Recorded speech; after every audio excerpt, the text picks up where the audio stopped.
നമ്മൾ ഇടവക പള്ളി, പ്രത്യേകിച്ച് ഇടവക പള്ളിയോടുള്ള ബന്ധമൊക്കെ ആത്മശോധന ചെയ്യണം.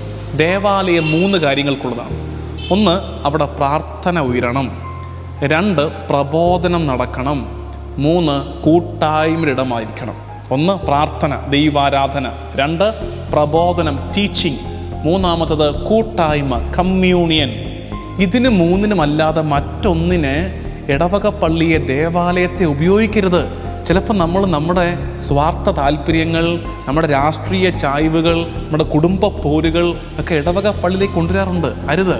കർത്താവിൻ്റെ ആലയം പ്രാർത്ഥനാലയമാണ്. ആ വിചാരം എപ്പോഴും ഉണ്ടാകണം. വിശ്വാസ വിഷയങ്ങളെ താല്പര്യത്തോടെ, സന്തോഷത്തോടെ പഠിക്കാൻ തിരുവചനത്തെ, തിരുസഭയെ, വിശുദ്ധ കൂദാശകളെ, പ്രത്യേകിച്ച് പരിശുദ്ധ കുർബാനയെ ആഴത്തിൽ മനസ്സിലാക്കാൻ ലഭിക്കുന്ന ഈ അവസരം പോൾ റിട്രീറ്റ് ഓഗസ്റ്റ് 20 തൊട്ട് 23 വരെ നടത്തപ്പെടുമ്പോൾ അതിൽ പങ്കെടുക്കാൻ നിങ്ങൾ ഏവരെയും സ്നേഹപൂർവ്വം സ്വാഗതം ചെയ്യുന്നു.